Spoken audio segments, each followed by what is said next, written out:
It from three. Hull comes soaring in again. Just uncanny knack. And cashes in.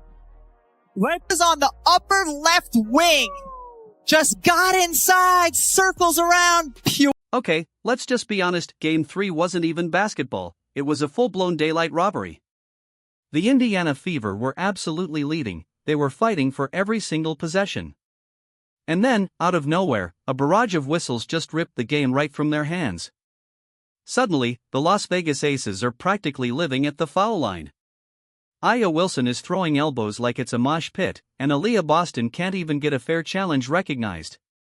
Seriously, everyone at Gainbridge saw it, social media blew up about it, and the box score, it screams proof.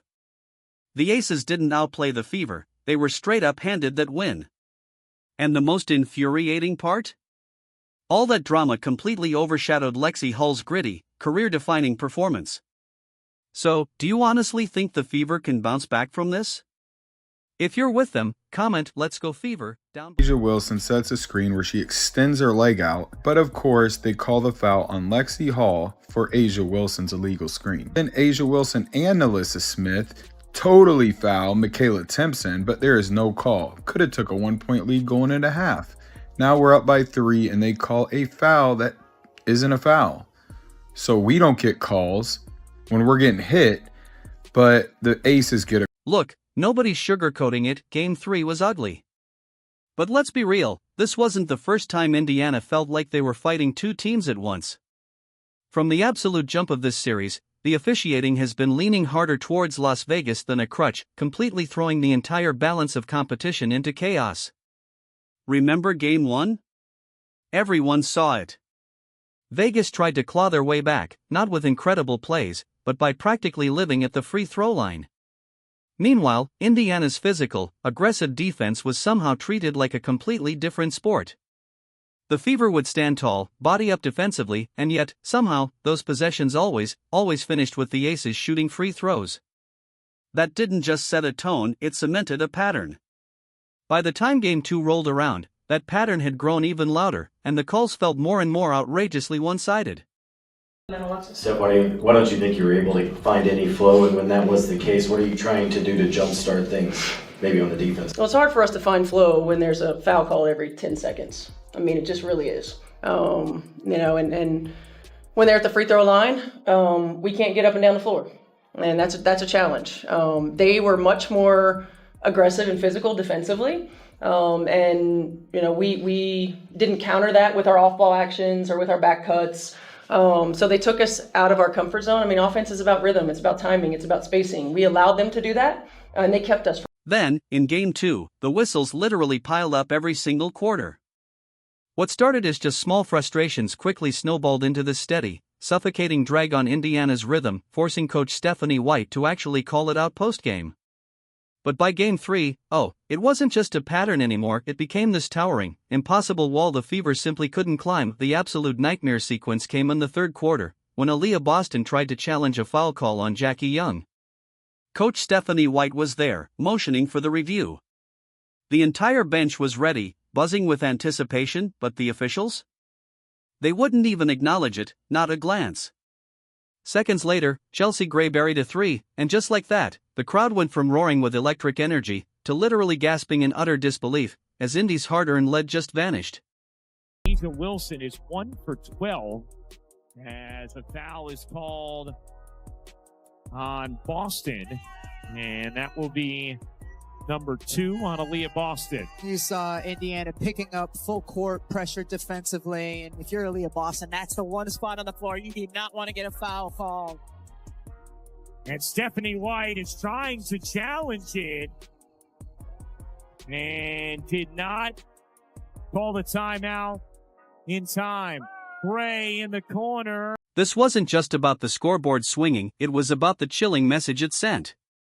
The Fever had played hard enough, earned enough separation, and then, in a literal blink, all that gut-wrenching work was just obliterated by whistles and yet another Vegas bucket.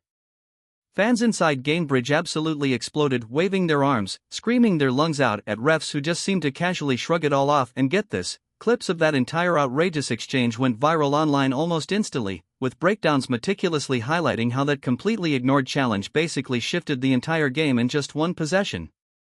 What's even crazier? Those very same videos showcased a relentless string of flops, cheap pushes, and constant, blatant elbows from the aces that barely drew a glance from the officials. 2-minute recap from last night. So A'ja Wilson pushes Howard in the back. Howard pushes her in the back. It's a foul on Howard. Look at this. Aaliyah Boston gets totally fouled by Nalissa Smith. Like, it's obvious, but no call. And then A'ja Wilson gets the call for not half as much. And then Nalissa Smith gets the call for not even getting touched. Here's a replay just to prove it to you. Yep, didn't get touched. Honestly, it made the whole thing feel less like an oversight and way more like an open favor. A'ja Wilson could literally throw her shoulder into Boston. Fever defenders were being tossed onto the court like ragdolls without a single whistle, while flailing arms somehow became defense, but only if you were rocking a Vegas jersey. Meanwhile, every single bit of contact from Indiana was treated like a full-blown crime scene. The result we saw? That wasn't momentum created by raw talent or superior play. Oh no, it was momentum quite literally handed over, gift-wrapped by referees holding their whistles like weapons. Offensive foul, practically a football check, and the Aces score. So now the Aces cut it to 2, and then A'ja Wilson sets an illegal screen, and they tied things up. And then Lexi Hull gets called for a foul for doing nothing when they just had 2 illegal screens they didn't call.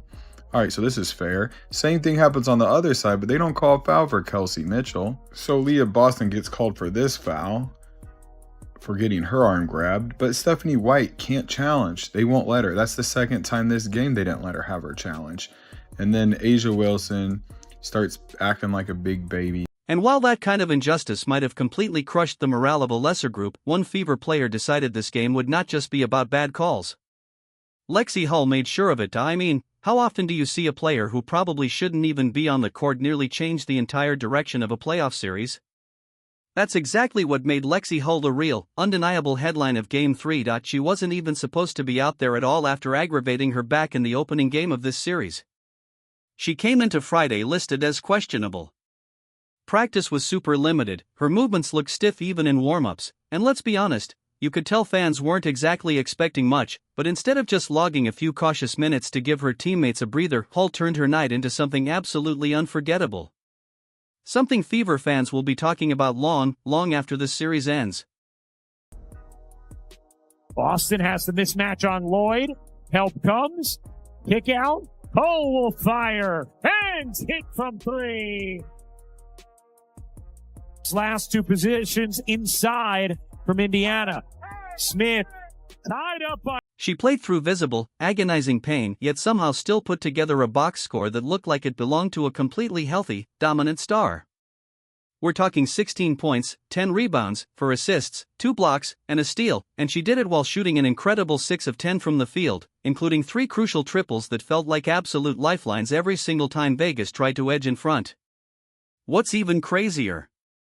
Those 3-pointers mattered even more because they tied her with a franchise playoff mark across just 2 games, 8 total.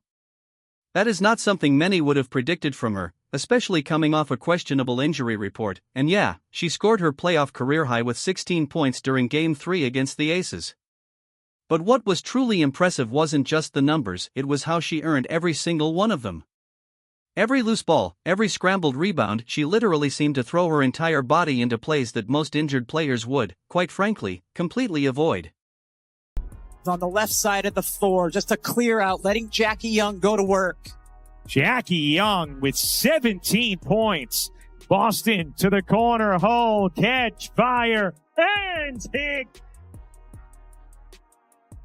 Correct call. Evans dishes. Ray whips a pass inside. What a denial from Lexi Hull. The Hull able to save the play. 12-point game, a little under 2.5 to go. Hull hits Indiana's first. There were so many moments when the camera caught her face, visibly twisted with discomfort.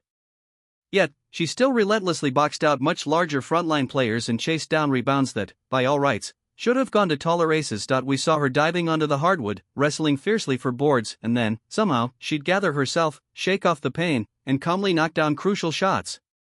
Every single time the officiating tried to deflate the Fever, Hull gave them these incredible bursts of life. Even when the aces were being ridiculously rewarded at the free throw line, Hull gave Indiana a genuine chance to fight back simply by refusing to let possessions die.